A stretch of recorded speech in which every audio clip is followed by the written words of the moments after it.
Hi there, Rabbi. And per our conversation, believe it or not, we talk about these before we start recording. You want to address a tough subject that's coming up in the news these days. Some of our candidates for national office for president and vice president want to turn our schools into prison. So I've decided to become a teacher, and here I am trying out my new shirt for teaching in the school of the future. And you can see the classroom I'll be teaching right behind me. We're talking about in the name of safety, turning our schools into giant jail cells, not with the notion of keeping children in, but keeping bad people out. Is that the strategy the country needs to follow? Definitely not, but it's consistent with our thinking as Americans. Rather than stopping and looking at the problem, we're going to come up with some cosmetic solutions. We're going to come up with something that doesn't address the problem. Why are individuals bringing guns to school? Why isn't there better gun control? Why aren't we enforcing the laws on the we already have about buying firearms?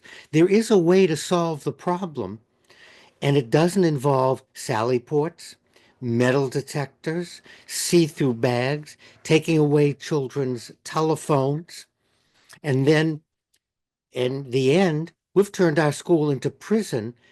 And as we know, there are many weapons in prison, and it's very easy to get guns and knives and illegal phones. All kinds of things end up in the prison. So that's not going to solve the problem.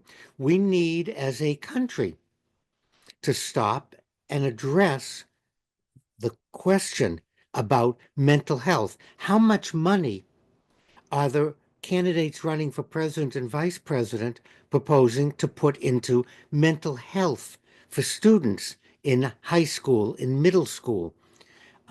I'll let the statistics stand. People can look up how much Republican controlled states are putting money into mental health programs or into sensible gun control and sale of guns and teaching about guns.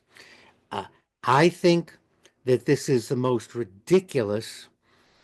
No, maybe not the most ridiculous, because just when I thought I heard the most ridiculous, some politician comes up with something that's more ridiculous. So, in any case, Joe, I'm going to be a teacher in the school of the future. I understand the need for protection, and we all want to have some kind of safety. Schools run fire drills, nobody has a problem with that.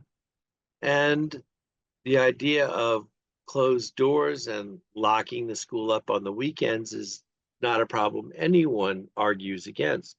But what at what point do we say, okay, we're going to put armed guards in the schools, we're going to put metal detectors to protect one student from another student so that nobody brings anything bad into the school? It becomes, is I hate to use the term, but doesn't it become the slippery slope? Soon there will be frisking and body cavity searches to make sure the second graders are not bringing in shivs. You know, you're not off base, because when I went to school, everything was open. We went to school, and we may want to take a look at why, when I went to school, people didn't bring guns and shoot each other. We want to look at something about the social atmosphere, and it wasn't, make no mistake, about the Ten Commandments or religion. That's also a smokescreen. We want to look at the culture, at way we handle problems that children had, and how we deal with stress. You think turning schools into prison is going to make for a less stressful environment for our kids? No way. It's even more stressful. Look at the child behind you.